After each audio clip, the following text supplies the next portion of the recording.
Welcome to top headlines. CM Chandrababu అధ్యక్షతన assembly committee హాల్లో NDA శాసనసభాపక్ష సమావేశం జరిగింది. ఈ సమావేశానికి డిప్యూటీ సీఎం పవన్ కళ్యాణ్ సహా కూటమి ఎమ్మెల్యేలంతా హాజరయ్యారు. అసెంబ్లీ సమావేశాల్లో అనుసరించాల్సిన వ్యూహాలు, ప్రస్తావించాల్సిన అంశాలపై చర్చించారు.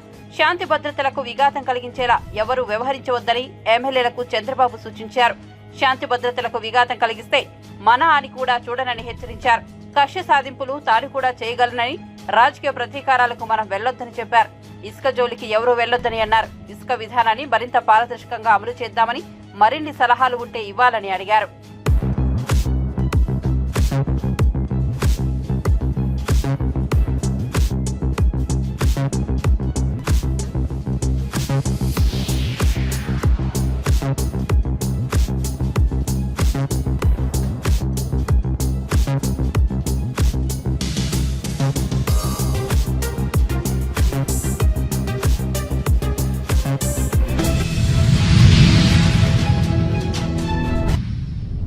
కేంద్ర మంత్రి హర్దీప్ సింగ్ పూరిని తెలంగాణ ముఖ్యమంత్రి రేవంత్ రెడ్డి కలిశారు. తెలంగాణలో 500 రూపాయలకు గ్యాస్ సిలిండర్ పథకం అమలు చేస్తున్న విషయాన్ని కేంద్ర మంత్రి దృష్టికి తీసుకెళ్లారు. వినియోగదారులకు ఇచ్చే రాయితీని ఓఎంసీలకు చెల్లించే అవకాశాన్ని కల్పించాలని ఈ సందర్భంగా విజ్ఞప్తి చేశారు. కేంద్ర మంత్రిని కలిసిన వారిలో రేవంత్ రెడ్డితో పాటు ఉప ముఖ్యమంత్రి మల్లుబట్టి విక్రమార్క, మంత్రి ఉత్తమ్ కుమార్ రెడ్డి ఉన్నారు.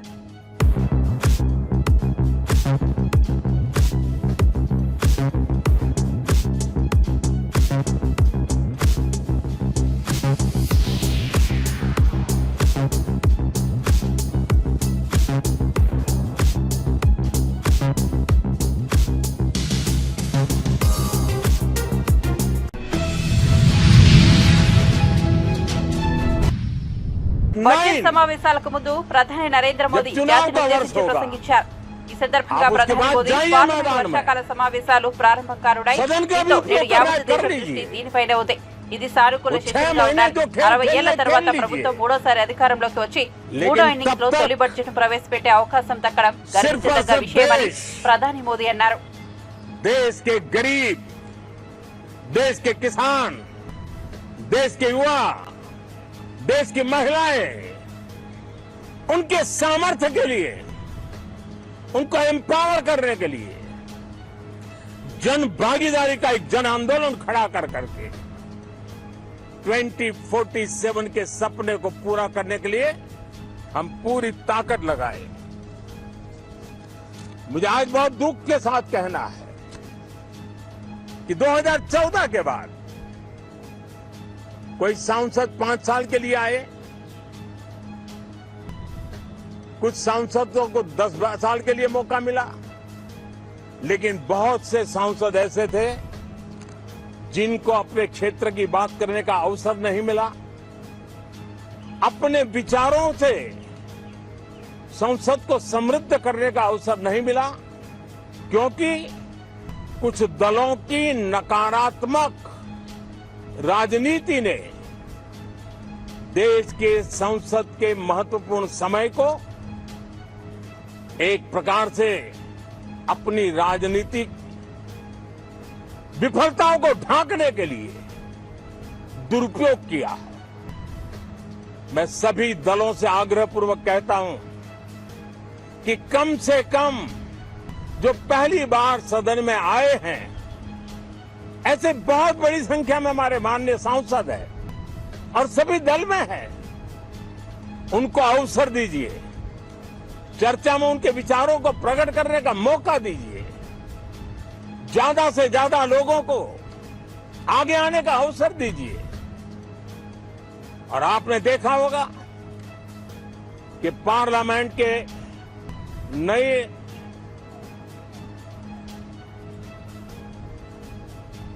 संसद गठन होने के बाद जो पहला सत्र था, 140 करोड़ देशवासियों ने बहुमत के साथ जिस सरकार को सेवा करने का हुक्म किया है देशवासियों ने, उसकी आवाज को ఆంధ్రప్రదేశ్ శాసనమండలి సభ్యునిగా శ్రీ పిడుగు హరిప్రసాద్ ప్రమాణ స్వీకారం చేశారు. సోమవారం ఉదయం శాసనమండలి చైర్మన్ శ్రీ మోషేష్ రాజు ఆయన ఛాంబర్లో ఈ కార్యక్రమాన్ని నిర్వహించారు. శ్రీ మోషన్ రాజు శ్రీ హరిప్రసాద్ తో కలిసి ప్రమాణ స్వీకారం చేయించారు. ఈ కార్యక్రమంలో జనసేన నాయకులు, శ్రీ హరిప్రసాద్ గారి కుటుంబ సభ్యులు పాల్గొన్నారు.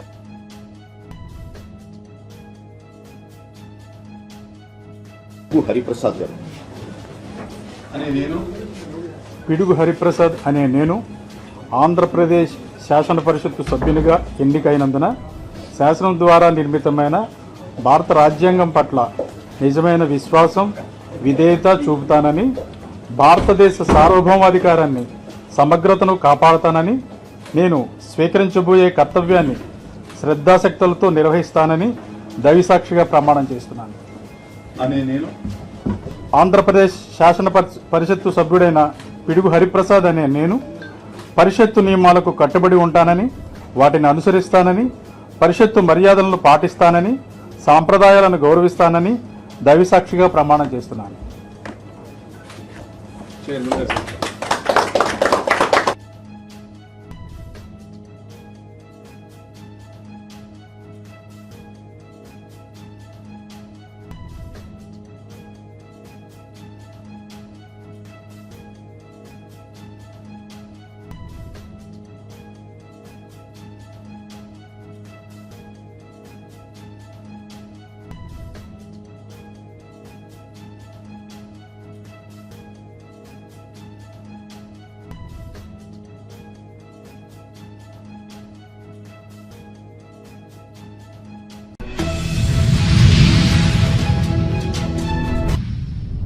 ఆంధ్రప్రదేశ్లో హత్య రాజకీయాలపై దేశ రాజధానిలో వైసీపీ ధర్నా చేస్తుందంటూ మాజీ సీఎం జగన్ చేసిన ప్రకటనపై AP Congress chief YS Sharmila తీవ్రంగా మండిపడ్డారు. అసెంబ్లీ సమావేశాలు ఎగ్గొట్టేందుకే జగన్ ఢిల్లీకి వెళ్తున్నారని విమర్శించారు.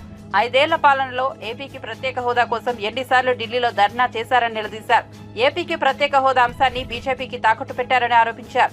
విశాఖ స్టీల్ ప్లాంట్లను కాపాడలేకపోయారని మండిపడ్డారు. ఈ మేరకు సోమవారం విజయవాడలోని కాంగ్రెస్ పార్టీ కార్యాలయంలో షర్మిల మీడియాతో మాట్లాడారు. ఏది విత్తుతారో అదే కోస్తారు అని అంటారు. మరి జగన్మోహన్ రెడ్డి గారు హత్య రాజకీయాలు చేశారు, గొడ్డలి రాజకీయాలు చేశారు, హత్య చేయించిన వాళ్ళతో భుజాలు రాసుకొని తిరిగారు, సొంత చెల్లెళ్ళకే వెన్నుపోటు పొడిచారు, 5 కోట్ల మంది ఆంధ్ర రాష్ట్ర ప్రజలకు బీజేపీ పార్టీకి ప్రత్యేక హోదాను తాకట్టు పెట్టారు. ఈరోజు జగన్మోహన్ రెడ్డి గారు ఢిల్లీలో ధర్నా చేస్తారా? ప్రత్యేక హోదా కోసం ఎందుకు చేయలేదండి ధర్నాలు? 5 సంవత్సరాల మీద అధికారంలో ఉన్నారు కదా, మరి ఢిల్లీలో మీరు ప్రత్యేక హోదా కోసం ఎన్నిసార్లు ధర్నాలు చేశారు? ప్రత్యేక హోదా అసలు ఊసే లేకుండా చేశారు కదా. ప్రత్యేక హోదా గురించి మీరు ఏ రోజు పట్టించుకోలేదు, పోలవరం గురించి మీరు ఏ రోజు పట్టించుకోలేదు, రాజధాని గురించి అని చెప్పి 3 రాజధానులను కన్ఫ్యూజ్ చేశారు. ఆఖరికి కడప స్టీల్ ఫ్యాక్టరీని కూడా మీరు పట్టించుకోలేదు. విశాఖ స్టీలు మన రాష్ట్రానికే తలమానికం అయినా అమ్మేస్తామన్నా కూడా పట్టించుకోలేదు. ఈరోజు మాత్రం ఢిల్లీకి వెళ్ళి ధర్నా చేస్తారట. మీ కార్యకర్తను చంపేస్తే ఢిల్లీకి వెళ్ళి మీరు ధర్నా చేస్తున్నారే, మరి మీ సొంత చిన్నాన్నను చంపేసినప్పుడు మీరు ఢిల్లీలో ఎందుకు ధర్నా చేయలేదు న్యాయం కోసం? జగన్మోహన్ రెడ్డి గారు సమాధానం చెప్పాలి. ఒకవైపు ఇక్కడ అసెంబ్లీ జరుగుతుంది. అసెంబ్లీ జరుగుతున్న సమయంలో మీరు అసెంబ్లీలో ఉండకుండా ఉండే ధైర్యం మీకు లేక ఇలా సాకులు వెతుక్కొని మీరు ఢిల్లీ వెళ్తామంటున్నారే. అంటే అసెంబ్లీలో ఏ బిల్లు ప్రవేశపెట్టినా అది ప్రజలకు వ్యతిరేకమైనా అది పాస్ అయిపోవాలనా? మీరున్నదే 11 మంది. కనీసం ఆ బిల్స్ మీద డిస్కషన్ మీకు అవసరం లేదా?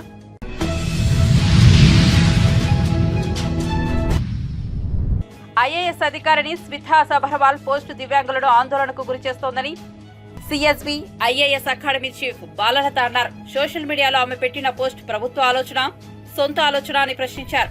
24 గంటల్లో స్మితా సబర్వాల్ తన వ్యాఖ్యలను ఉపసంహరించుకోవాలని డిమాండ్ చేశారు. లేదంటే జైపాల్ రెడ్డి స్మృతివనం వద్ద నిరవధిక నిరాహార దీక్ష చేపడతామని స్పష్టం చేశారు. తెలంగాణ ప్రభుత్వానికి ప్రతినిధిగా రాస్తుందా నా క్వశ్చన్. అందరి తరపున, దివ్యాంగుల తరపున మొదటి క్వశ్చన్ ఆవిడకి, ప్రభుత్వానికి కూడా, ఇది ప్రభుత్వం ఆలోచన, ఆవిడ ఒక్కదాని ఆలోచన. రెండో క్వశ్చన్, ఒక ఇన్సిడెంట్, ఇండియాలో జరిగిన ఒక ఇన్సిడెంట్ తీసుకుని అసలు ప్రీమియర్ సర్వీసులు IAS IPS లాంటి వాటిలో దివ్యాంగులకి ఫిజికల్ ఫిట్నెస్ లేదు అని ఆవిడ ప్రకటించేసింది. IAS IPS చేయడానికి ఫిజికల్ ఫిట్నెస్ కావాలా, మెంటల్ ఫిట్నెస్ కావాలా? ఇది నా రెండో ప్రశ్న. ఆవిడ పరిగెడుతూ పనిచేస్తుందా, కార్లెక్కి చాపర్లెక్కి పనిచేస్తుందా? ఎన్ని రోజులు ఆవిడ ఫీల్డ్ వర్క్ లో పరిగెడుతూ పనిచేసిందో నాకు కావాలి. మూడోది, సివిల్ సర్వీసెస్ లో ఫిజికల్లీ ఛాలెంజ్ వాళ్ళకి ఫిట్ గా కాదు, వాళ్ళు చేయలేరు అని ఈవిడేమైనా రీసెర్చ్ చేసిందా? ఆవిడ చేసిన ఈ ట్వీట్ అందరి మీద, దివ్యాంగుల మీద, సమాజం మీద ఎటువంటి ప్రభావం చూపింది? ఒకటి, ఆల్రెడీ దివ్యాంగులు సమాజంలో వివక్షకు గురవుతున్నారు. ఆవిడ ట్వీట్ అనేది వివక్షాపూరితంగా దివ్యాంగ సమాజాన్ని అవమానపరిచే విధంగా, దివ్యాంగ సమాజాన్ని కాదు సమాజం మొత్తానికి ఆవిడ ఒక హితవు చెప్తుంది, దివ్యాంగులను దూరంగా పెట్టమని. నేను సీఎం గారిని ఒక రిక్వెస్ట్ చేస్తున్నా, మీరు సీఎం అయిన తర్వాత మొట్టమొదటి అపాయింట్మెంట్ ఆర్డర్ ఒక దివ్యాంగురాలను పిలిచి ఇచ్చారు.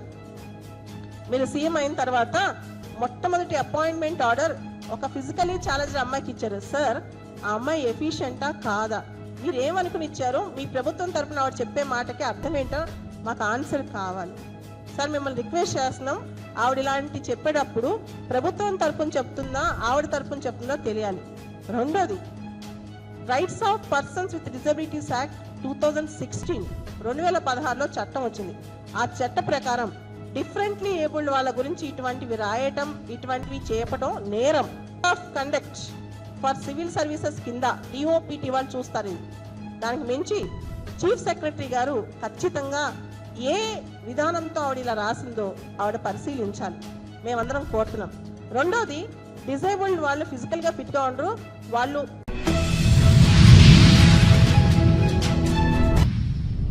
హైదరాబాద్ సికింద్రాబాద్ లో బోనాల ఉత్సవాలు అంగరంగ వైభవంగా కొనసాగుతున్నాయి. లష్కర్ బోనాల్లో భాగంగా రంగం కార్యక్రమాన్ని నిర్వహించారు. ఈ సందర్భంగా మాతంగి స్వర్ణలత భవిష్యవాణి వినిపించారు. ఈ మేరకు మాట్లాడుతూ, ప్రజలు చేసే పూజలు ఆనందంగా స్వీకరించా, నాకు చాలా సంతోషంగా ఉంది. కావలసిన పూజలన్నీ అందిస్తున్నారు. బోనం నాకు ఎవరు తెచ్చినా నాకు ఆనందమే. నన్ను చూడాలంటే 48 గంటల కష్టం అంటున్నారు. ఆ మాత్రం కష్టపడలేరా? ఏమీ తెచ్చినా నేను ఆనందంగా తీసుకుంటా, ఎటువంటి వ్యాధి రాకుండా చూసుకుంటానని చెప్పారు. వర్షాలు ఉన్నాయి మీకు, పాడి పంటలు కూడా సమృద్ధిగానే ఉన్నాయి మీకు, ఎటువంటి లోటు లేదు మీకు. కానీ మీరు మాత్రం ఆనందంగా సంతోషంగా ఉండండి. మరి ఎటువంటి అనుమానాలు పెట్టుకోకండి. నన్ను నమ్మిన వాళ్ళు నేను తప్పకుండా మీ కోరికలు తీర్చడానికి ఉన్నాను. వర్షాలు మీకు కోరినన్ని వర్షాలు ఉన్నాయి. మీకు ఎంత కోరుకుంటే అంత విధంగా ఉన్నాయి, గాని అంతకు మించి మీరు కోరుకోకండి. అమ్మా, నీ ఆశీర్వాద గొడవ ఉన్నంత వరకే మాకు సంభవిస్తాయి, దీనిలో ఏమాత్రం సందేహం లేదు. మా తెలంగాణ ప్రజలందరినీ ఎంత ఆనందంగా నువ్వు ఆశీర్వదిస్తున్నావో, లోకంలోని ప్రజలందరినీ కూడా అలాగే ఆశీర్వదిస్తున్నావు. అయితే ఇక్కడ ఒక చిన్న సంశయం ఏంటంటే, ఏనాడు నిన్ను బాధ పెట్టాలని కాదమ్మా, దినదిన కృతమానమై ఈనాడు వందలు, వేలు, లక్షలు, కోట్లలోకి వచ్చేసారు జనం.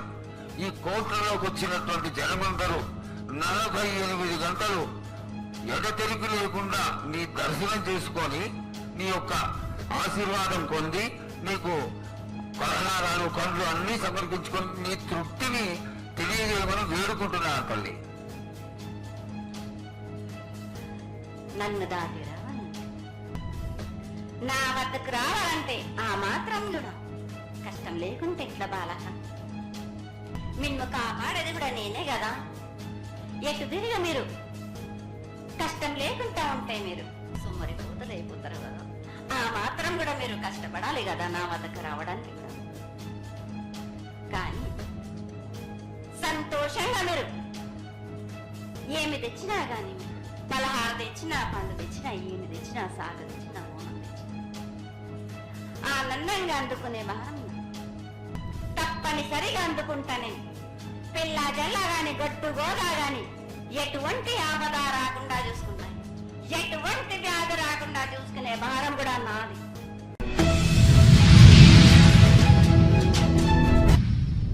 పార్లమెంట్ సమావేశాల్లో తెలంగాణ విభజన హామీలకు సంబంధించి నిధులు కేటాయించేలా కేంద్ర మంత్రి కిషన్ రెడ్డి కృషి చేయాలన్నారు. మంత్రి పొన్నం ప్రభాకర్ హైదరాబాద్ అభివృద్ధికి సంబంధించి కేంద్రం నిధులు కేటాయించాలని డిమాండ్ చేశారు. ఇక్కడ కూడా ఒక్క రూపాయి రాలే.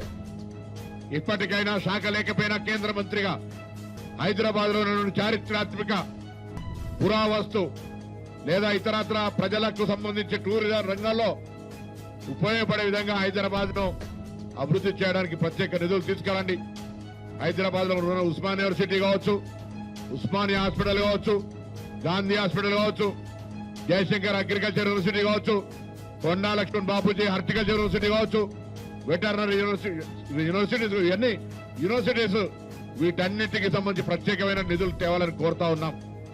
అవేం లేకుండా వాటినే రాష్ట్ర ప్రభుత్వానికి సంబంధించి ఏదో హైదరాబాద్ అనాథ అయితే ఉందన్నటువంటి హైదరాబాద్ ఇమేజ్ దెబ్బకొట్టే ప్రయత్నం చేయకండి. మేము రాష్ట్ర ప్రభుత్వం నుంచి ఏదైనా చేయాల్సి ఉంటే మాకు ఒకవేళ మేము దాన్ని విస్మరిస్తే మాకు సూచన చేయండి. మా గౌరవ ముఖ్యమంత్రి రేవంత్ రెడ్డి గారి నాయకత్వంలో ఉప ముఖ్యమంత్రి గారు సహచార మంత్రులందరూ కూడా హైదరాబాద్ బ్రాండ్ ఇమేజ్ కాపాడడానికి అన్ని రకాలుగా చర్యలు తీసుకోవడానికి సిద్ధంగా ఉన్నాం. మేము అడుగుతుంది ఒకటే, గతంలో రాష్ట్ర ప్రభుత్వం సానుకూలంగా లేదన్న నేపథ్యంతో 10 సంవత్సరాలు నూతనంగా ఏర్పడ్డ రాష్ట్రం ఈ దేశంలో 29వ రాష్ట్రం నిర్లక్ష్యానికి గురైంది. 10 సంవత్సరాలుగా ఉన్న కేంద్రంలో ఉన్నటువంటి పార్టీ ఎన్నికలప్పుడు ఉపాధి హామీకి ఇన్ని పైసలు ఇచ్చినాం, ఇళ్లకి ఇన్ని పైసలు ఇచ్చినాం, సంక్షేమానికి ఇన్ని పైసలు ఇచ్చినామని చెప్తా ఉన్నారు. అది ఎవరు కూడా మీ జేబుల నుంచి ఇస్తలేరు. అది ఫెడరల్ సిస్టంలో వాటా. నూతనంగా ఏర్పడ్డ స్టేట్ కు మీరేం అదనంగా ఇచ్చారని అడుగుతా ఉన్నాం. 29 రాష్ట్రాలు అన్నింటికి ఇచ్చినట్టుగా లెక్క చేసి ఆ లెక్కని ఇక్కడ చెప్తే, పవర్ పాయింట్ ప్రజెంటేషన్ చేసి చెప్తే అందులో ఒకడు కూడా ప్రత్యేకించి నూతనంగా ఏర్పడ్డ రాష్ట్రం అభివృద్ధికి సంబంధించిన ఒక అంశం కూడా, ఒక పేరా కూడా లేదు. మీరు పవర్ పాయింట్ ప్రజెంటేషన్ చేసినారు. నేను ఒకటే ఇవాళ రాష్ట్ర ప్రభుత్వం తరఫున హైదరాబాద్ ఇన్ఛార్జ్ మంత్రిగా, ఈ రాష్ట్ర మంత్రిగా, తెలంగాణ ఉద్యమ బిడ్డగా తెలంగాణ ప్రయోజనాలు కాపాడడానికి పార్లమెంటు సాక్షిగా మీ యొక్క సమన్వయంతో 17 మంది లోక్సభ సభ్యులు, 8 మంది రాజ్యసభ్యులను సమన్వయంగా చేసుకుని పార్టీలకు అతీతంగా తెలంగాణ ప్రయోజనాలను కాపాడడానికి అవసరమైతే మా గౌరవ ముఖ్యమంత్రి గారు మంత్రులతో సహా ఒక డెలిగేషన్ ప్రధానమంత్రి గారు కలిపియండి. 28 రాష్ట్రాల తర్వాత ఏర్పడ్డ 29వ రాష్ట్రంగా 10 సంవత్సరాలుగా నిర్లక్ష్యం జరిగిన ఈ యొక్క రాష్ట్రానికి అదనంగా నిధులు తీసుకొచ్చే విషయం లోపల ప్రధాన భూమి.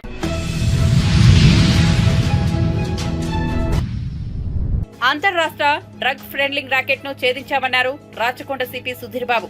ఎల్బీ నగర్ ఎస్ఓటీ, జవహర్ నగర్ పోలీసులు సంయుక్త ఆపరేషన్ నిర్వహించి నిందితులను పట్టుకున్నారని చెప్పారు. 2 నిందితులను అరెస్ట్ చేసి వారిపై ఎన్డీపీఎస్ యాక్ట్ కింద కేసు నమోదు చేశామన్నారు. నిందితుల నుండి 45 లక్షల విలువ చేసే గసగసాలు గడ్డి, ఎండిఎంఏ డ్రగ్స్ ను స్వాధీనం చేసుకున్నామని తెలిపారు. నిందితులు ఓంరామ్, సన్వాలా రామ్ గా గుర్తించామని, వారు రాజస్థాన్ రాష్ట్రానికి చెందిన వారని చెప్పారు. వికాస్ అనే మధ్యప్రదేశ్ కు చెందిన మరో నిందితుడు పరారీలో ఉన్నారన్నారు. ప్రధాన నిందితులు 2 కార్పెంటర్, రైలింగ్ పనులు చేస్తూ జీవనోపాధి పొందుతున్నారని వెల్లడించారు.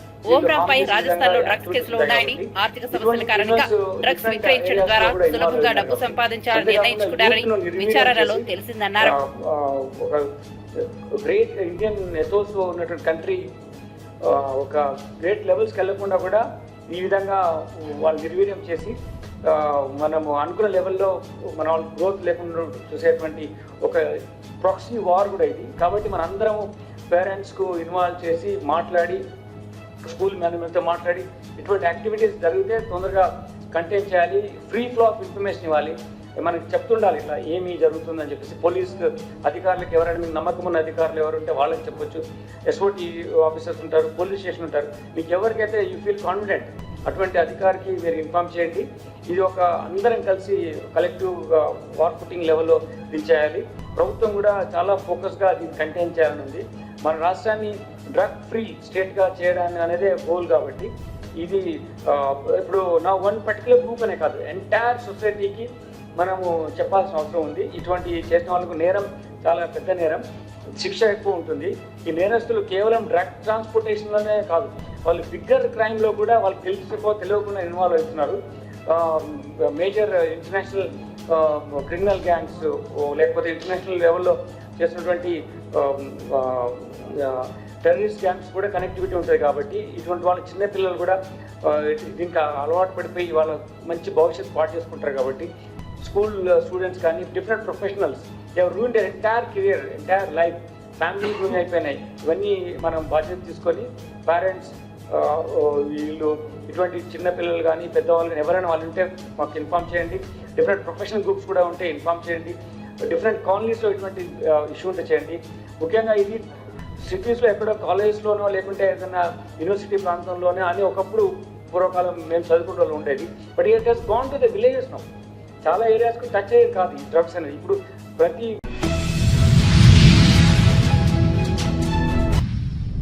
మంత్రి పొంగులేటి శ్రీనివాసరెడ్డిపై బీజేపీ శాసనసభాపక్ష నేత ఏలేటి మహేశ్వర్ రెడ్డి తీవ్రస్థాయిలో మండిపడ్డారు. మంత్రికి సంబంధించిన కంపెనీపై తీవ్ర ఆరోపణలు చేశారు. పొంగులేటికి చెందిన రాఘవ్ కంపెనీకి సంబంధించి చాలా అంశాలు తన వద్ద ఉన్నాయని వ్యాఖ్యానించారు. ఆయన కంపెనీ యూరో ఎగ్జిమ్ బ్యాంక్ కుంభకోణంలో భాగస్వామి అని సంచలన ఆరోపణలు చేశారు.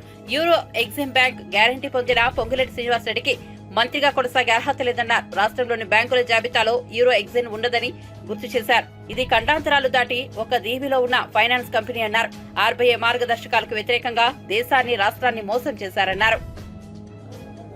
ఈ రోజు ఒక లెటర్ రాస్తే దానికి స్టేట్ బ్యాంక్ ఆఫ్ ఇండియా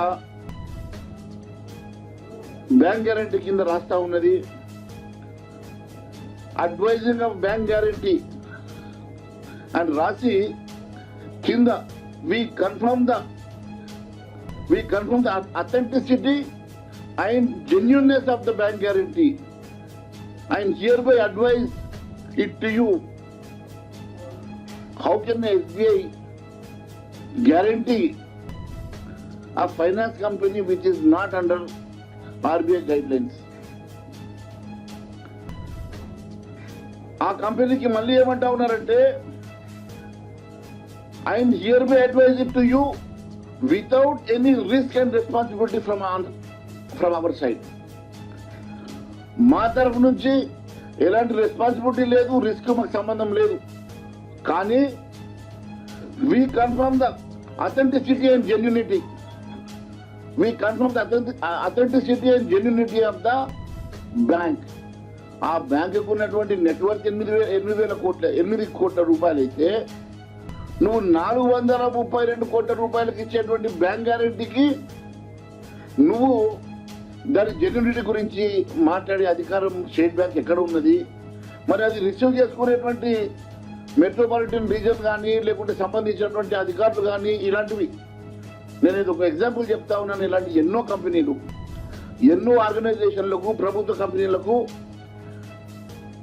ఈ బ్యాంక్ గ్యారెంటీ ఎస్బీఐ ద్వారానో యూనియన్ బ్యాంక్ ఆఫ్ ఇండియా ద్వారానో లెటర్ పెట్టేస్తే ఎవరైనా చూస్తూ ఉంటే లెటర్ మీద ఎస్బీఐ బ్యాంక్ గ్యారెంటీ ఇచ్చినట్టుగా ఉన్నది.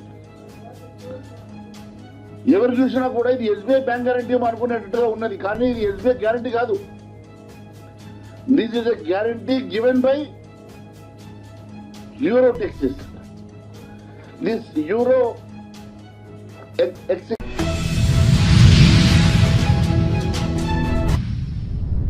రానున్న 3 రోజుల పాటు తెలంగాణలోని కొన్ని జిల్లాల్లో మోస్తరు నుంచి భారీ వర్షాలు కురిసే అవకాశం ఉందని హైదరాబాద్ వాతావరణ కేంద్రం తెలిపింది. కొమరంభీం, ఆసిఫాబాద్, మంచిర్యాల, జగిత్యాల, పెద్దపల్లి, జయశంకర్, భూపాలపల్లి జిల్లాలో భారీ వర్షాలు కురిసే అవకాశం ఉందని తెలిపింది. తెలంగాణలో 2-3 రోజులుగా కురుస్తున్న వర్షాలకు జనజీవనం స్తంభించిపోయింది. పగటివేళ ముసురువాన కురుస్తుండగా రాత్రిలో వాన దంచికొడుతోంది. హైదరాబాద్ సహా తెలంగాణ మొత్తం తడిసి ముద్దవుతోంది. ప్రాజెక్టులు నిండి కలకలలాడుతున్నాయి. పలు గ్రామాలకు రాకపోకలు స్తంభించిపోయాయి.